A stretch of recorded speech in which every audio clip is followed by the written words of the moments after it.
What is going down, everyone? It's time for Mojobreak.com. The Hype. This is episode 385, and it's darn near April Fool's. If we were very clever, we would have some kind of strange April Fool's joke, like, I don't know, like we're selling the company or something. But we're not going to do that today. We're going to talk some eBay news. We're going to talk some new releases. We've got Guess That Price Basketball Edition.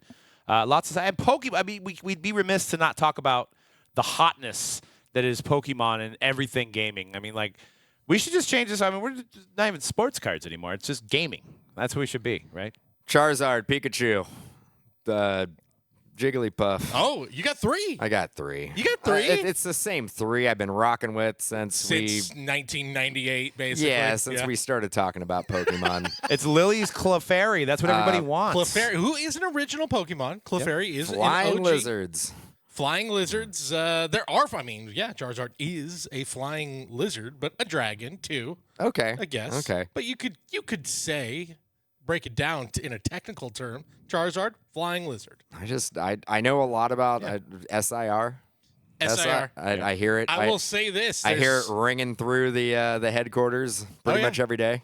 I've learned a lot more about Pokemon. As somebody who collected the original Pokemon, I've learned a lot more about Pokemon in the last few months. SIR. I've got a lot. Look, we got a big PSA event. If anyone's listening in the area, we got a PSA drop-off event this weekend at Mojobreak Friday Shop. and Saturday. The demand was so much the first time that we were doing a 2-day event. They said it was one of their best submissions. So shout out to you guys, collectors in the Bay Area. Really represent well.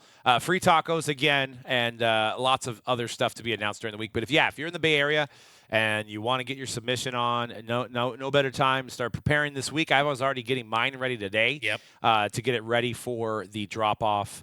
I know we always stress about, like, is my cards going to make it in the mail? Well, you don't have to worry because PSA's there on site. They have cameras. They receive your stuff. They're liable for it getting back to their headquarters, so you can rest easy. But and they're there you can ask questions, right? Yeah. Like if you haven't submitted before, you got a PSA customer service person there that can basically guide you through it, and I think that is kind of worth its weight in gold. Yep. I got a bunch of old Pokemon, original Pokemon, that I've been sitting on, and every time I look at it, I just keep thinking, I know it's not going to grade well. But then the other part of my head goes, but doesn't matter. Is this like a Mickey Mantle situation where in 30, 40 years, you're like, you got a PSA 1? Yeah, it'll still be like $5,000. Like, of original set Pokemon. You know what I mean? Putting them in your mouth, or? No.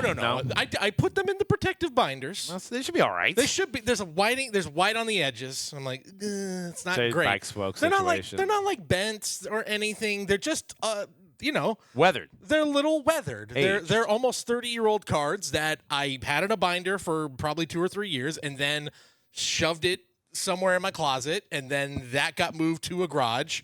And then in 2021, I went, where are those things? I should probably find that. And speaking of, we had a great conversation. You got to check out the break room with Cassius Marsh.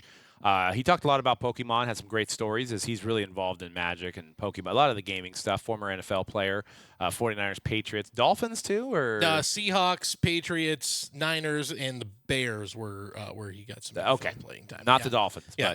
But, great stories. And we probably should have an audio version of that dropping soon too. Dropped on Friday, so that will be something going forward as well. That's another announcement. Every Friday there will be we have some backlog episodes of The Break Room with Matt Strom, with Jason Demers that have not gone up for audio, so expect those over the next coming Friday. That's exciting, man. Yeah.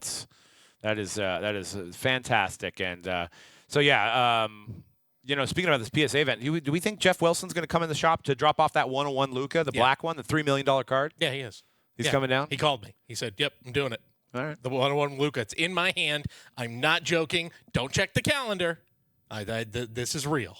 Oh, 100%. Yeah, don't check the calendar. 100%. It's actually May 1st tomorrow. It's not April 1st. I was thinking if it was, I don't think it is. I think deep down inside, I think it is an April Fool's joke. But wouldn't it be the one time? It would be genius to launch, like, say he pulled it in January, February, kind of kept it under wraps, to like let it be known on April Fool's Day, because then people are gonna be like, oh, this is fake. You're gonna get like 10 times more comments. So my business mind is like my Instagram like reels and views mind is like, it would be genius to drop real news on April Fool's Day, something like this. It would actually be a great way to zig while everyone's zagging, right?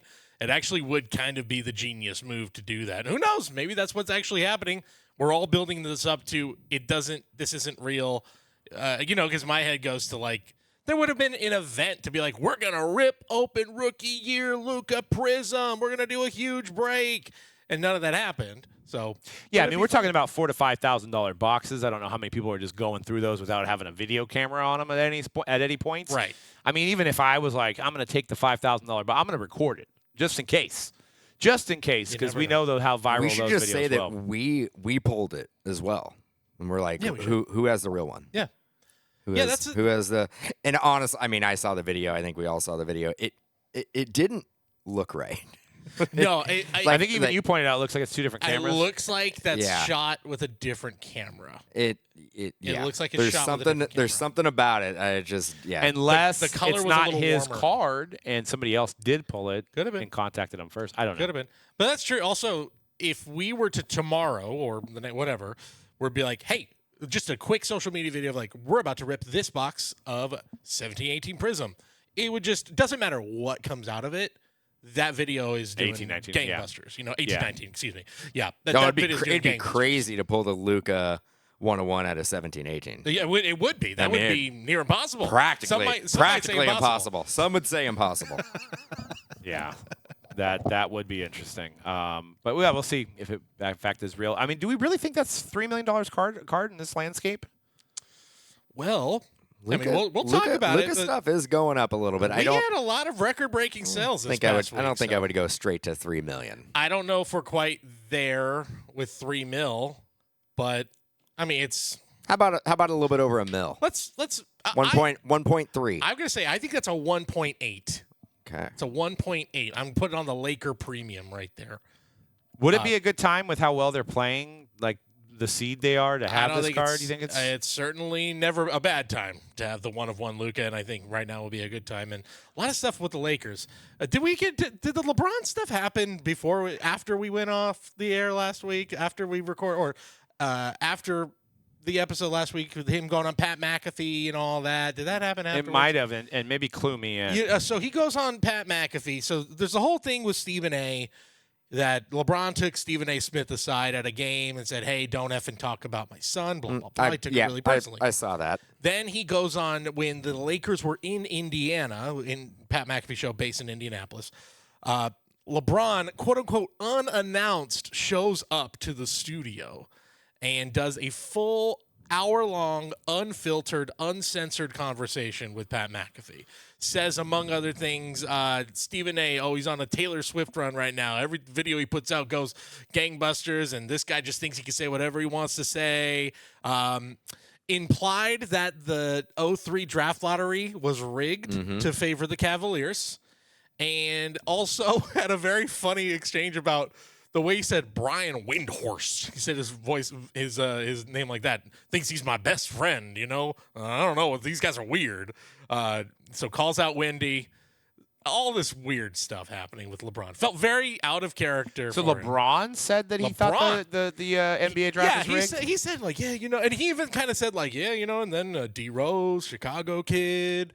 That's been a conspiracy for a long time. Right. Like, I mean, you can go back to Patrick Ewing. Like, he also said he pointed out Patrick Ewing as well. Yeah. He said, I think all of it's connected. I think for sure. So anyway, it was just something last week. I was going to make this point that I think that's all fake as well.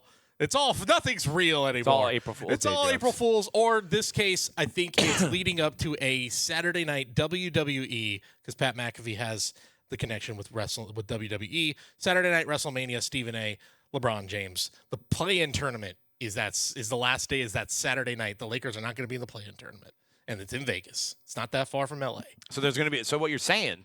I'm reading between all these lines. Yeah. There's going to be a Tops Now Stephen A. LeBron. Bingo. 101. Absolutely. Maybe even throw in Pat McAfee on there. A triple auto of Stephen A. LeBron, Pat McAfee. And I do believe, speaking of a Tops Now, I believe the Shohei Ohtani Logo Man Dynasty. Yep. That's sold this week. It's in the slides. Yep. Look. Yeah. We got a lot of big records happening this week. Got a lot of money being thrown around. Well, some new releases this week, guys. We're going to be breaking Emanate Hockey tomorrow. Well, maybe today when you're listening to this podcast, but we're sitting here on Monday. We're going to be able to break Emanate Hockey. And I make sure I enunciate that one Emanate. right. Emanate. Not eminent. Emanate. Emanate Hockey. Not imminent, not eminent. Eminent. Yeah, emanate. I hear a lot of eminent. Yeah, eminent. Eminent. Also the other one. Yeah. Emanate. Emanate. So we're going to be breaking that tomorrow on Fanatics Live, April 1st, and that's not an April Fool's Day joke. 2 days before the actual release, which is on a Thursday, and it's your 8x10 card product. All items are signed at 99 or less. There's the 99s, 75s, 50s, 25s, 10s, 5s, and 1s. So you can get the 101 iridescence in there. And they've got Macklin Celebrini. They've got Connor Bedard. They've got Leandre Seidel. There was Mark Messier. Ovechkin. Which yeah. thankfully is not a upper deck guy. I mean, I think it's a pretty good checklist, but you don't have Sidney. You don't have Connor McDavid. And you don't have Gretzky in there, which is probably the only drawback. But they made up for it in not only price point, but like the actual checklist with having Macklin, Connor Bedard, Ovechkin. There's some really good names, and it's a really cool looking product, and it's cheaper on a retail side. I think retail around $125, $150 than the football and the baseball one. So that should be fun. Also, we've got Cooper Flagg Mania in full effect. Is this guy going to be a stud? I mean, I know we keep seeing videos of him. Is he the real deal? I've watched a little of the March Madness with Duke, and He he looks is good. He is legit. He looks real good. Freshman who is gonna, it's probably him or that star from Auburn who are gonna fight for the National Player of the Year. I mean, he's in the Final Four. Him and Wemby together on the same team is going to be something to watch. Oh God, could you imagine they win the lottery? Now you're talking rig. Because he is he's big, like 6'10", 6'10". He's big. I mean, I saw some player comps plays saying, like a point guard, but Right. like also can play like in the key as a big. I mean, he kind of can do it all. there was a player comp, and again, player comps are never fair because you're like, this 18-year-old is gonna be as good as Steph Curry. Like, whoa, but the player comp for him was Kevin Garnett. Like, man, that is again big shoes to fill, but he's very impressive. But I want to get your guys' opinion because Topps is going to take over the license this year in September. So Cooper Flagg's rookie year products are going to be fully licensed with autos. So how much, stock do we put in this 24-25? I know it's going to be hyped because it's going to be the first thing we're going to have for several months, maybe a half a year, maybe a year before we actually get Spurs, Cooper Flagg autos, or, whoever drafts him, the Wizards, Hawks or somebody. I get what you're saying. It's also coming out at a really good time. Yeah, it's right during March Madness, time. which is something that Panini really struggled with. I think it was hitting these right time, right moments for these products. Do we know who else is in there? I mean, it looks like Juju Watkins is in there. Juju Watkins is in there. I have to look at the full checklist, but it is going to be a lot of the big names from the NBA 2025 draft class. Some new. I need to see if Paige Beckers is in there. I think she's been in some of these products already. That would be another one. She's going to be the number one pick for WNBA. So, but yeah, I think you're looking at a lot of the names we've gotten to know in March Madness and a few of the big names that are. I think we're looking at probably a locked in 4 or 5, like high end top 4, top 5 in the NBA draft, where probably going to be the most like. I feel like the last few years, I mean, obviously, everyone was just chasing Wemby, it felt like a couple years ago. I know there was other players. Last year's class or this year's class, we know the deal. It's not the biggest names. This coming class, at least 3, maybe 4, maybe even 5 guys that I think collectors out the gate are going to know and are going to want to. And it is Bowman Chrome University, which is the one. I mean, they make Bowman's Best. They make Bowman Inception. I think those ones kind of have fallen farther down the collectability, desirability level. There's going to be hype behind it. Cooper Flagg will carry that product. Yeah. It's always going to be that with this Bowman stuff. Is it's going to be, is there a guy that is like the projected number 1 pick in this product? And he is, sorry for my ignorance here, he's an American player, correct? Yes. Where's he based from? Duke. Yeah, no kidding. North Carolina. Could not tell you actually where he was born and raised, but I'm looking it up right now. That would be San Jose, California. Newport, Maine. Okay. Oh, New England. that was my next guess. Yeah. Maine. Best Maine. player from Maine? Gotta be. Well, and this is what Can I'm you saying. name another player from Maine? Oh, I don't know if I can name many other people from Maine. Oh. Shout out to our Maine listenership if you're out there. Well, and honestly, I don't know how to say this without sounding controversial, but like, I think you guys know where I'm heading. There right? has you not know where been has there been? I'll just flat out say it. Who's the best-selling white guy of all time? A great American. And you can't say Luka. He's Right. European. You can't say Jokic. He's European. You can't say. Go down the line. These guys, the best white players are European. I think too. Larry Bird? Right. And Well, I think that's too, 30, 40, 50 years Right. ago. though. Okay. You're talking about too a white Doug American McDermott? superstar in the NBA. It's been a while. Right. Doug McDermott had some hype coming in. Dante DiVincenzo? I mean, Not as much hype, but No, Dougie not Dougie quite. buckets. I mean, Remember the Adam Morrison and Tyler Hansborough, where we Yeah, thought, that's what I'm- one of that's those what I'm plays, and, saying. both fell flat in their face in the NBA. I mean, Hansborough had a good career. Morrison, not so much. But yeah, I absolutely think there's something to be said about that. Wally Absolutely. Serbiak. Wally Serbiak. Man, I haven't heard that name in a while. now he is Yeah. built. I mean, like the kids say, I'm built different. He is. I mean, you Quite literally He's is. 6'8". I mean, he's very athletic. 6'10", I believe. 6'9". 6'9". We're We're splitting in the there. difference. Yeah. Yeah. Or I mean, I guess you could say the slam dunk champion is probably been the true. latest. But what I mean, he doesn't. Like, He doesn't play. They literally are just like, I every time they're like, oh, he's on this team. I'm like, is he? Or do you guys just like? Not the do you great guys- Joe Ingles. The plumber, Yeah.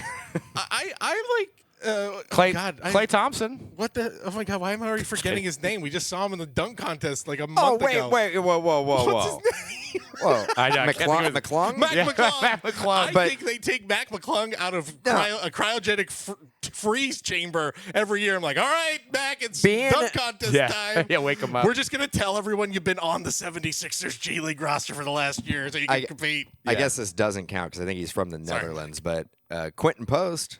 Sure. That's a European. I know. That's what I'm but- saying. They know how to play ball yeah. over there overseas, man. Yeah. Yeah. They do. But I just worry about the the long-term collectability. Like, and maybe he's the unicorn. And we used to say this about receivers too.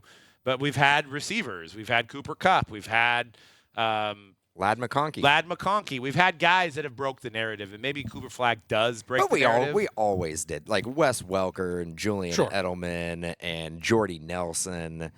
Always had.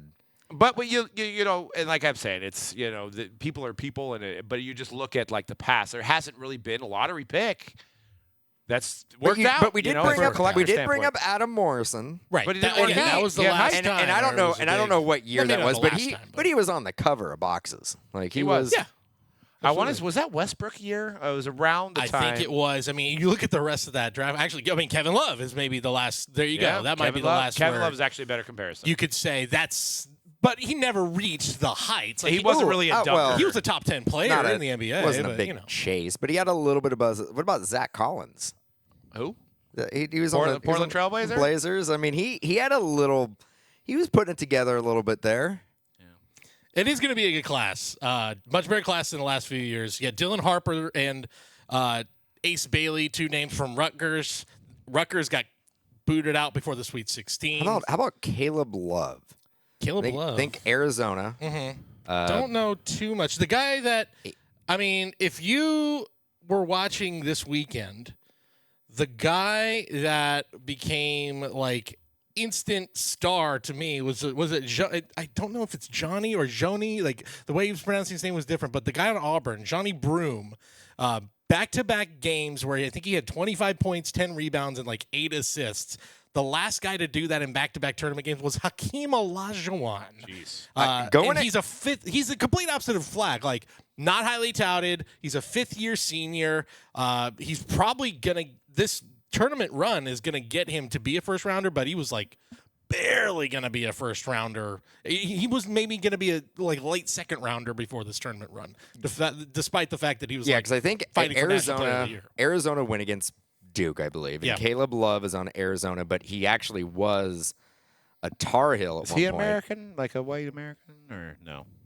No, he put up It feels like so weird to ask it, but he put up like 40, I Yeah. think, against oh Duke. jeez, is he like a forward center or? He's like a guard, but he just scores. He just scores. So I think too with this class, I think no matter what, it's a benefit that it sounds like it's going to be a good class anchored by a guy that is a, in the eyes of a lot of scouts, a can't miss prospect. So no doubt, Cooper Flagg number one. He's number one, consensus number one. Dylan Harper is consensus number two. So you've got your number one and your number two are locked in as those top picks. So that's great for collectors. But I think that just the fact that it's going to be the very first official Topps rookie class with all the NBA licenses is going to help out a lot. Oh, Dan's got it. Chet Holmgren. Yeah. He's not European? No, he's not. No. But it hasn't. Are you sure? But it hasn't quite happened yet. But no, well, you're chasing him. He was. We were chasing him. He was, yeah. We were chasing him. We can basically end the podcast. Forgot about Chetty. Now Chet, I know everybody was screaming. And you can say, I would actually. I mean, he's similar in size to Cooper Flagg. Flagg was a little more. Josh Giddey. European, I believe. Hey, he had a hell of a No, shot. he's not. I think he is. He's Australian. He's Australian. Oh. He's Australian. Yeah. Then we won't claim him. Let's move on to some serious talk. eBay has now announced that they have that they're going to be grading for you. So you can buy a card that's a minimum of $250. So if you want to buy like a Jack Cagliano like refractor, you can immediately have it shipped to PSA. So that's pretty cool if you're in the market of doing that kind of thing where you're like, and then I'm assuming you can get it back from PSA and then immediately sell it on eBay. And then you don't even have any. You don't even touch the card. No. You just it's all. It's all in the internets. Yeah. Does it go through authentication twice though? I don't know. That is interesting to think about. That we are now officially, because we've floated around that idea of like it's going to become a point where you don't ever have to physically touch a card where you could buy the card and instantly sell it. I mean, then in a weird sense, what is the difference between having this and like an NFT? Like you're like, well, it does physically exist, but like nobody's touching it. But you could.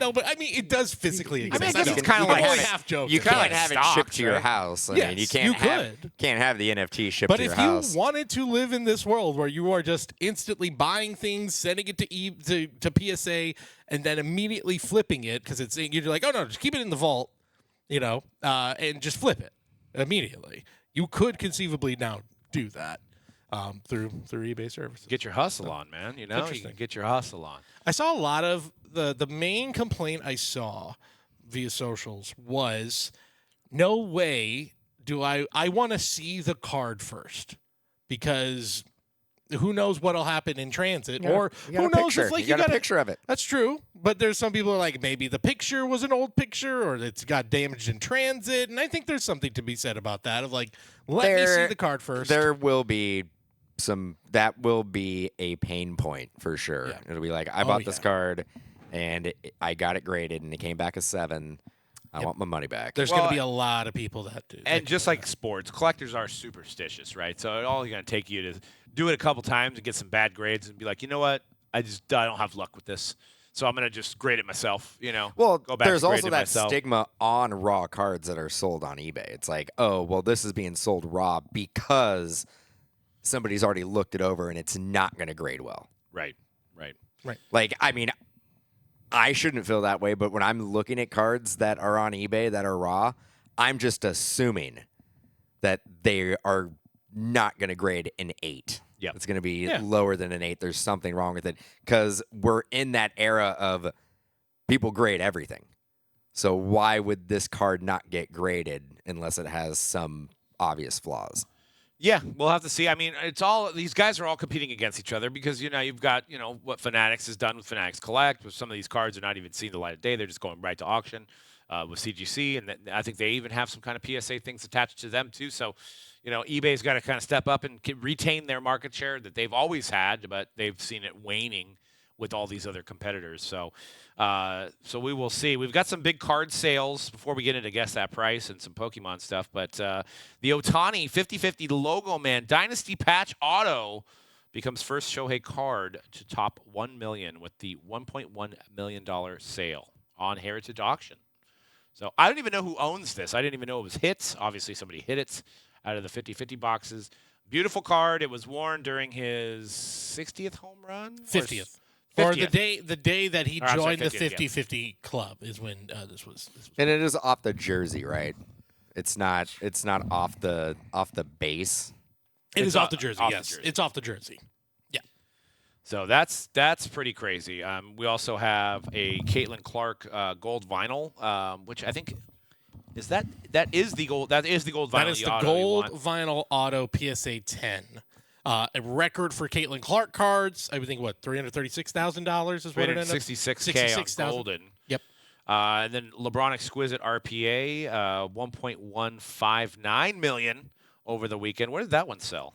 That one I believe was also on Look at that. golden. I'd have to double check that. Look at that slab, But though. that is the second. It's a good-looking slab. So we went. Probably would have been 2 million of his PSA. Maybe.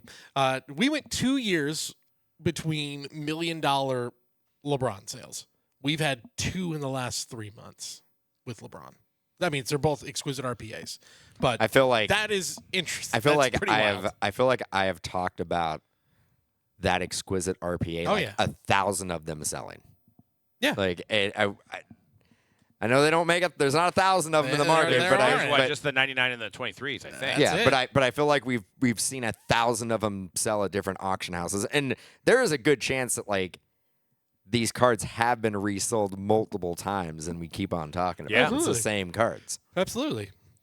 But yeah, I mean that's the one to have, and it's it's the exquisite RPA design that everybody wants. It's a pivotal part of your collection. And I was gonna say, singles have been selling high, right? I feel like singles are back on the uptick. They're not quite pandy prices yet, but they're on the rise. And I'd say majority of the lower end stuff, like the 100 to 200, 300 repacks, right? I mean repacks are literally propping up the singles market. So if you hate repacks, and I'm still kind of on the fence with some of the ways that people run them. But one of the things is if you pull a $100 card, it's probably a $150 card now because you are going to have people that are trying to buy it. More people trying to buy these cards. I don't think these are going in repacks, but it's propping up the whole market. The lower end is rising, creating the higher end to rise as well. So Did you guys see? I think it was last week.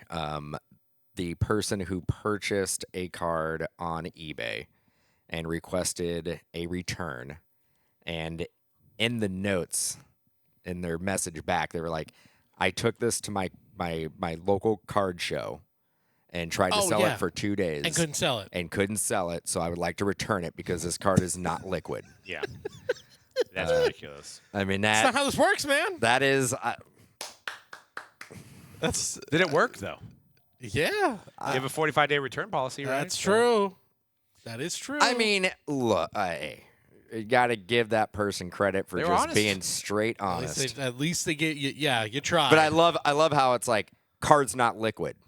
cards not liquid. Well, no, it's not. great. It's cardboard. Solid, yeah. I mean, it's Yeah. it's not liquid. This ain't a T1000 here. It can't go through. But I mean, Little what bars. a time. I mean, what a time. Just buy something, 5,000, try to flip it for a profit. You can't, and then you're just like, well, I'm just going to justify getting rid of it because I should have been able to make money on it. And we are. I mean, that's one of the downsides to a good market. I mean, the market is good, especially we're going to be talking about Pokemon here soon. Is that we kind of went through obviously the boom in 2020, and then we kind of settled back down. But I think things are on the rise again, and you're getting people that are coming into this. I actually saw a good quote by Filthbomb, the owner of Filthbomb, saying that like most of these breakers are only in it. Like they're not looking at it other than dollar signs, and they're fake, and they're selling repacks. They're fake. They're lying about values and things like that. I think you're getting a lot of that, and that's the downside of the growth. Is that you're seeing people that are like they're not so much interested in keeping anything. They want to sell everything at the highest dollar. They want to get stuff for the lowest price. Sell. So you're seeing that, which is a sign of a healthy market, but then you got to go through all these nuances of dealing with people like that that are going to learn eventually, or they're probably just going to be on to something else, honestly, after a while. But you get a lot of that, a revolving door. These people that are like, you know what, I can get rich doing this. I'm going to do this, but I'm going to cut all these corners. I'm going to lie. I'm going to steal. I'm going to cheat, and I'm going to try to profit off of stuff like this. And it's an unfortunate side, but it's also a sign of a healthy hobby. I was seeing something it was on X today. It was a Pokemon account that was basically complaining about the current Pokemon market, saying a lot of the sneaker flippers, the shoe flippers, are now in the Pokemon game. And I'm like, well, this is funny because 4 years ago, all the card accounts were basically saying the same exact thing, and they got kind of burnt out on the card thing, couldn't make any money. And the culture in the sneaker flipper, realm is they're always going to be looking for the next thing. Yep. And that's right now, it's Pokemon. Pokemon. Well, because honestly, I think sneaker flipping is all but dead. I mean, honestly. I mean, you can get your, re-release Jordan 11s every couple months and whatever, but you don't see a lot of guys paying thousands of dollars for old stock and stuff like that. It's just not – it's kind of a testament to, I don't know, Nike kind of fumbled the bag with, you have the emergence of, On Cloud. You have the emergence of New Balance. You have the emergence of – you know what I mean? You don't see I still I'm wearing Nikes now. But Nike is still king, but it is I think it's that sharing more of the market. Right. That gap between Nike and number 2 is a lot closer than it was, even 5 years ago, maybe. And there's not an unlimited amount of drops that you can potentially make money on. Right. So I think those sneaker flippers are probably still in the sneaker game. But they're diversifying, and they're okay, I got some Pokemon over here. I got some sports cards over here. And then we'll see, a new game console will come out, and it'll be okay, I'm going to be focusing on a new game console. Well, here's a hot take. Here's a hot take that I have. Honestly, I think when they changed, when Nike changed to the email raffle to be able to buy, I think it literally killed the market, and it killed themselves. It's sad to say this, and I hate to say this, and I'm going to get flamed for this. You almost need people with bots to just scoop it all up, because then those guys are going to create a secondary market. I think you're seeing that with sports cards. You're seeing that with Pokemon, is these guys are gobbling it up. So you have 1,000 people wanting to get it, and you get 100 people to get it. Well, then you have 900 other people that are willing to pay the elevated price for it, right, because they missed out. Now with Nike, they're doing and correct me if I'm wrong, I haven't joined any of these drops. Maybe they've changed it back. But I remember you got to submit your email, and the next day they say, okay, you can buy one. Well, you get one, right? So that guy, you're probably going to wear those or whatever. You're not going to flip the one. It's not worth your time. So now you're giving it to those 1,000 people, and those 1,000 people aren't going on the market anymore to look for these anymore, and there's not another demand and hype created. But you're spreading it out evenly, so you're kind of building that loyalty with the brand. And if Nike is still selling the same amount of sneakers that they would have sold, I don't know. I don't think they really care that much. Right. They've created more work for themselves, really. Yeah, but I guess it's for them, if they're making it a point to be well, our customers are going to be happier. We know more people it's going to get more people's hands. Then I think Nike is a big enough brand where they're who cares if we've? I think they're really thinking it's big picture outlook, right? It's how. This may be more work for us in the immediate future, but what is this going to do for the brand in 10, 15, 20 years? Yeah. I had a quick thought with just the crazy card sales that we're seeing here, the Pokemon market in general, because you're right. It does seem to be wow, the market is in a really good spot. And that kind of works in contrast with, you just look at the stock market every day, the general state of the economy right now, where March may have been one of the worst months on record for the stock market. Really? Yeah, it wasn't good. Oh. I don't know if you have breaking news. Oh. Things are tumbling. Roller coaster. So it's. I just, you know how you handle that? You just delete your personal E-Trade account, the app from your phone. You just forget it exists. So then you're I can't even check it. See in 5 years. So I guess my thinking is because at first it's well, that doesn't make sense. But then the other part of me is I think a lot of this is being a lot of these sales, these bigger sales maybe exist in a different place. But the Pokemon stuff, I think, is a lot of younger people in their 30s, mid-20s to 40s, who are maybe looking at that and being well, look at the trends of that. And that's more promising than any stock I'm seeing right now. The 10-year trend on this booster box, 15-year trend on this booster box is more promising than, the current 5-year trend of whatever stock you just bought. And maybe younger people just like, I don't want to play the stock market. I know what Pokemon is. I know what sports is. I'll invest my money in or diversify that. a little bit of it. Yeah, and that too. And just be like, the stocks aren't clicking right now. Might as well go and do it somewhere else. And maybe that's also where the big money stuff is coming, where people who maybe sold a lot of stock because they saw what was coming, or sold maybe a month or two ago and said, well, let me put it on someone else. And we're seeing the hype is created. They have the places that do MSRP. They have the GameStops of the world, the Targets, the vending machines that are all trained to sell at MSRP, and even Pokemon Center or Pokemon, drops as well. But there's just never enough for anybody. So then you create the secondary market, which, these Pokemon collectors call scalpers, where guys like us, we have to go out and buy it at boosters at $200 a box to be able to sell them at $230 to our customers to reach more customers.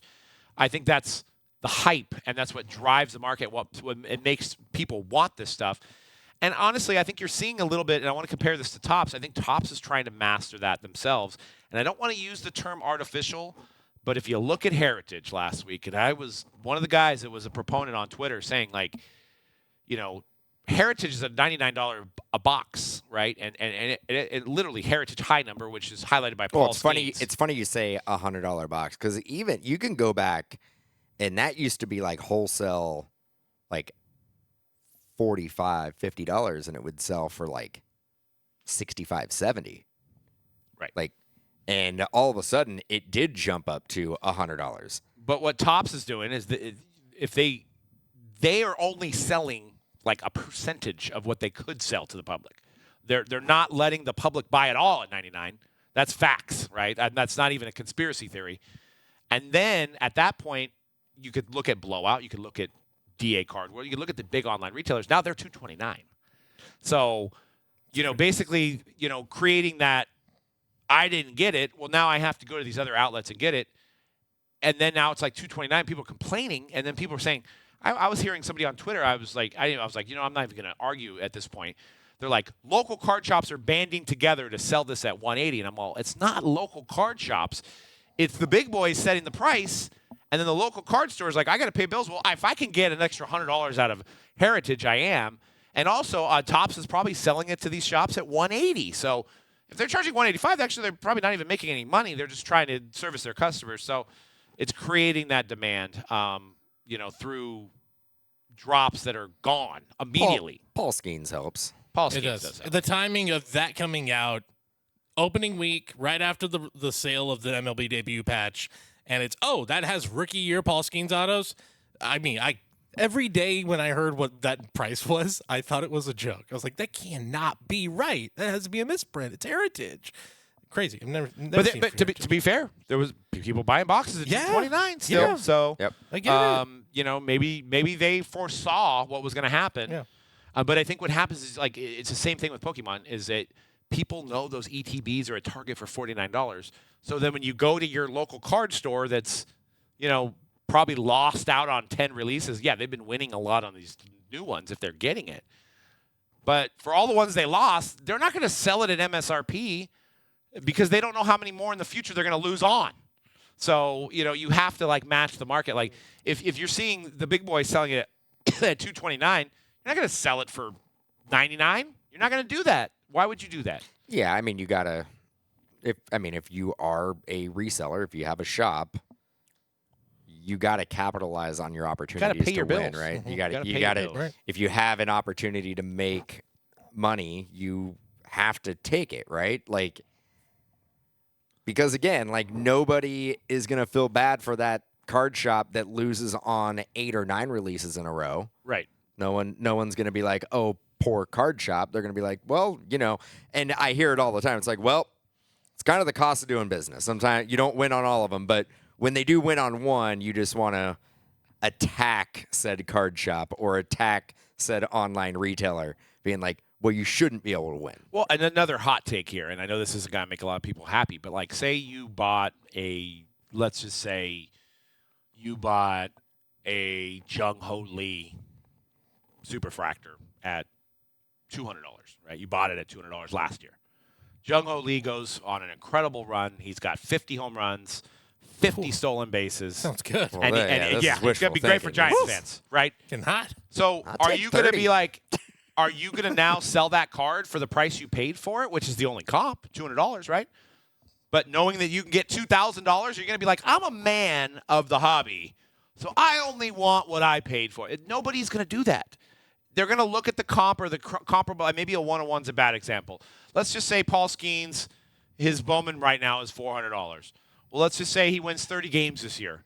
Are you going to sell it for the $400 you paid for it? No, because the market's now going to be $800 or $900. You're going to look at the comp and you're going to sell it at that. So why do you expect shops to do that and sell it for a lot less than the culture's comps? always been it's okay for an individual collector to get the W, to get the win, Right. but it's never been okay for online retailers or card shops to get the win. Yeah. It's actually the individual collector, they get praised. It's like, oh, that was a great investment. You basically, 10x'd your money on that. Like, you get praise. Pokemon release comes out and a shop is selling it for market and not MSRP. They're scalpers. They're the problem with the industry as far as like, look what they're doing. They're ruining. Right. They're basically pricing everybody out. It's tough. It's tough. We struggled with this last week because we had a decent amount of journey together. We bought some at $200. We got some at pre-sale, and we had to figure out a price. And we were at $219 for a long period of time for the boosters, and we were calling around all the areas and shops that probably had a lot less than us. They were at $280, $290, $275. And we're like, let's just keep it at that price because it wouldn't be fair to keep going up. If we sold, say we were like, okay, we're doing all of our boosters at $140, all of them. It'd be a line out the door. They would basically be gone instantly. I could guarantee you I'd be able to go on Facebook Marketplace or a Facebook group, a local group, and see all of our product that they just bought from us, them selling it at market. Yeah. And that is okay, I guess. It's tough. It's tough because you don't want to overcharge the customers and you don't want to create flipping scenarios like this as well. So it's tough, but it's another sign of a really healthy market. Look, if the price was too high, the product wouldn't sell, right? Like if $230 for a booster was too much, then nobody would buy it. Right. So at that point, as a retailer, you'd be forced to go down, right? Yep. And I mean that's the market dictates the price. Market and Journey Together is extremely hot.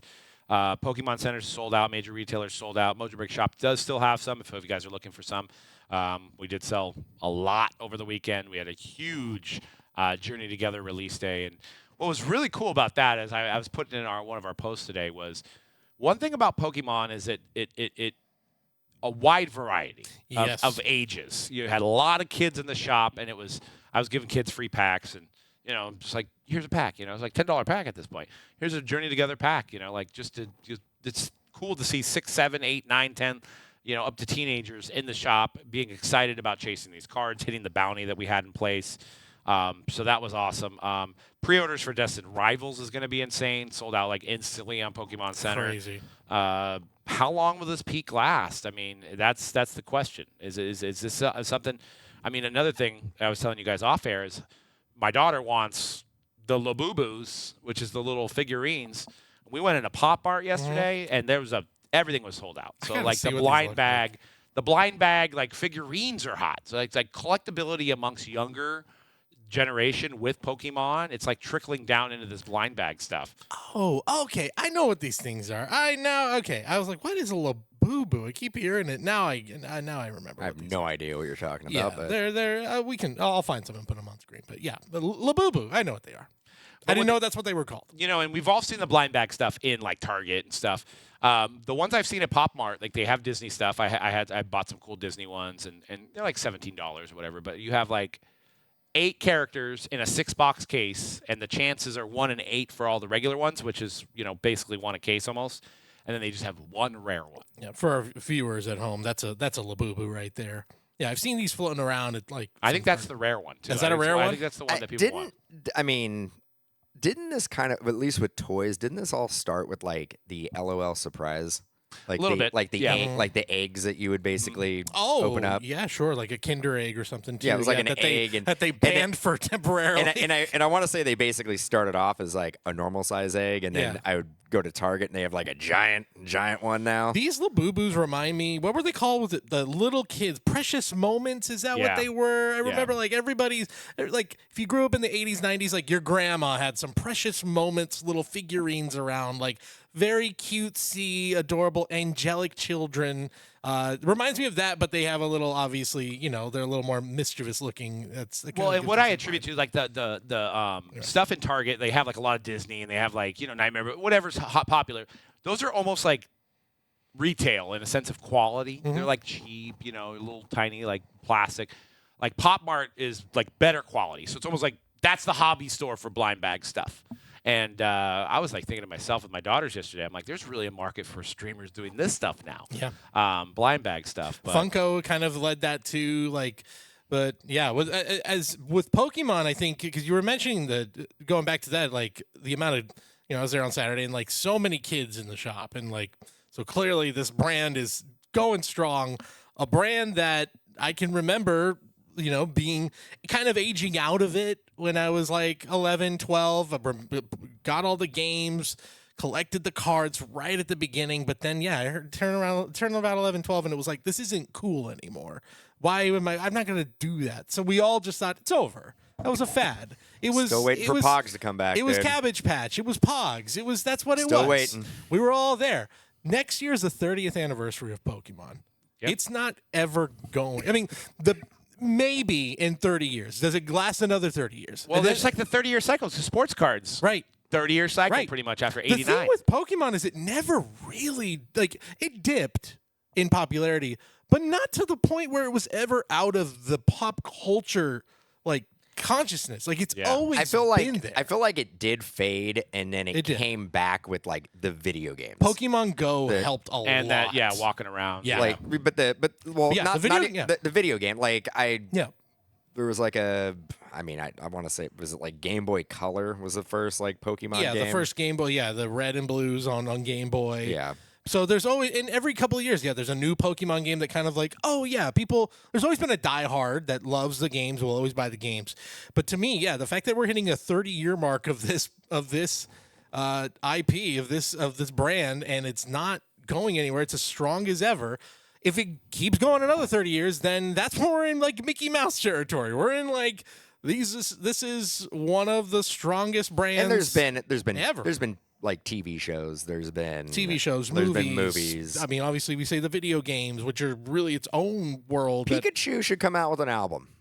Yeah, that's the last thing we're missing. We need a Pikachu album. If Pokemon was bigger like in 1991 instead of 96, 100%.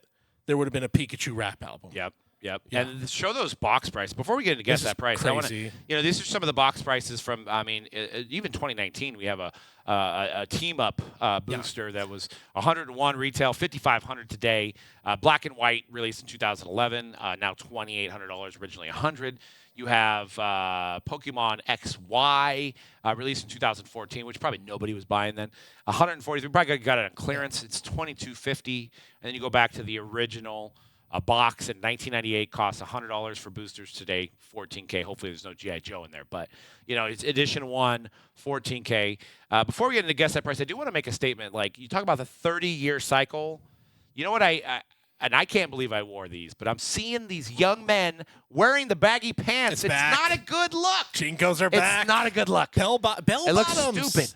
Girls are wearing bell bottoms again. But the boys wearing the Jenkos. Dudes are wearing the Jenkos. Looks stupid. We're back. God damn it. Get off my lawn.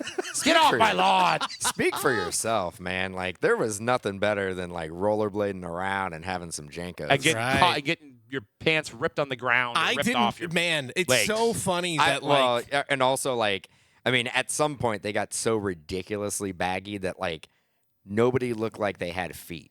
Yeah. Oh, yeah. You would just, and that's where they're getting again. I was walking around the mall yesterday, and these 20-year-old boys, men, boys, I don't know, just Man, just massive pants. Chain wallets? That's probably coming back, too. Oh, chain wallets are making a comeback. Yeah, don't hate.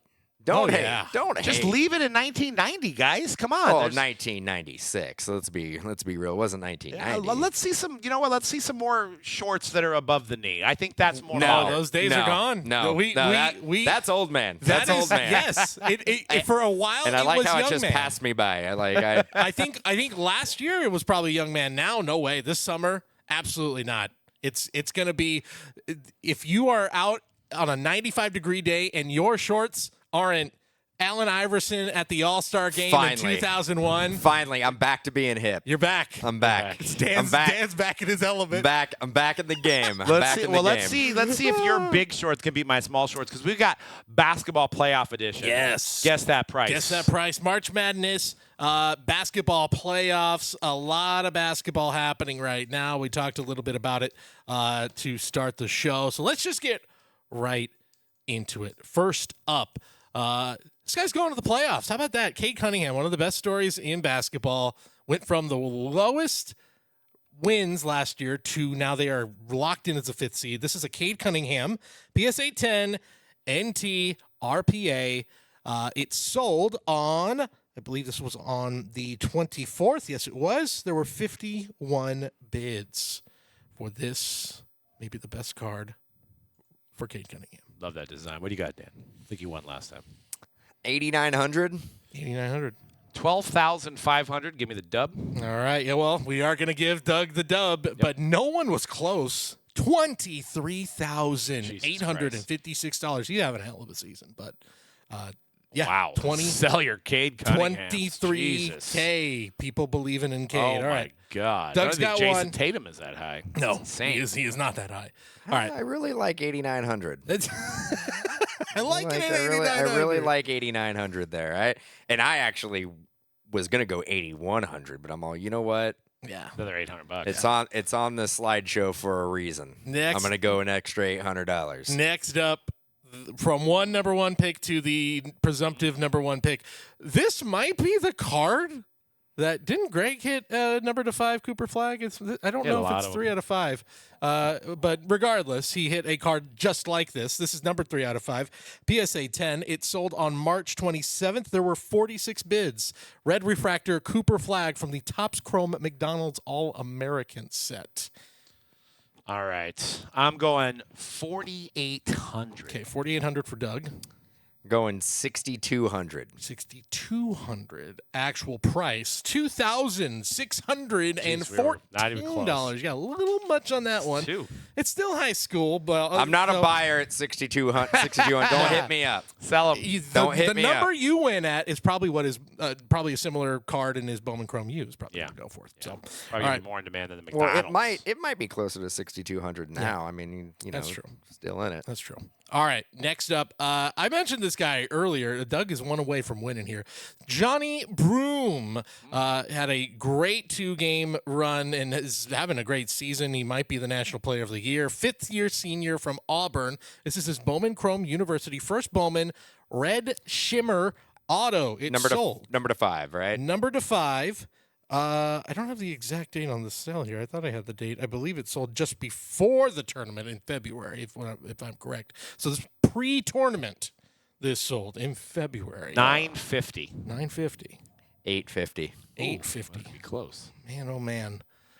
It's a clean sweep Son for of a Doug. bitch, $1,200 is what this one sold for. Yeah, I didn't the basketball guy. I don't know ball. I didn't bring it. Know ball. I didn't bring it today. We got 2 more if you want to do them. We got. I'll throw them out there. This is a fun one. Ooh, undervalued. And this just sold on March 24th. I bet it didn't sell more than the Cade Cunningham. Do you know that? So Cavs just became the 4th time in their franchise history. Is either the 3rd or the 4th? I think it's the 4th. 4th time in franchise history they won 60 games. It's the first time they've done it without LeBron James. Jeez. And it was Donovan Mitchell. Gold Prism, BGS 9.5. Well, take a half off of the slab. So. 50 bids on this, and it sold on March 24th. Sold last week. Okay. I'm going 3,400. 34. I'm going 5,200. All right. It's her daddy's gold. Dan is the winner of this one. Because Damn it. I let him have people one. like Donovan now, they're starting to come around. Listen to this number. $14,951 for a gold rookie prism. Well, Shohei, there's one thing I know. Shelbit. Donovan Mitchell. There's one thing I know is Donovan Mitchell, 50 and bids. I was off by $10,000 and I still won. Last one. This is a fun one. It wouldn't be college basketball without Dickie V, baby. This is a Dick So Vitale. Whatnot Breakers Bowl? I know, right? It's just Jesus a Christ. Whatnot Breakers Bowl Super 2s auto of Dick Vitale. It's a 1-of-1 Okay. from a Leaf product. Dickie V, the voice of college basketball for ESPN many years, 20 bids, and it ended on February 19th. You won. You gotta go Dick first. Vitale, $75. 75. Because there's Whatnot on there, it's no disrespect to Dickie V, $1. Oh, $1. No Well, disrespect to Dickie V. Failed there. payment. Dan did get it. Dan did make it close there. We'll say it was 3-2 final. $240.50 for Dickie V. Was it sold live on Whatnot? Yeah, maybe. Who knows? I mean, maybe an eBay. If you can, how you can make it work. Now, if that was a Dick Vitale Topps auto, I'd be like, $500. I mean, honestly, mean? it would probably be like it add like a good $200 to the price, probably. Some of the unlicensed, like smaller manufacturers are.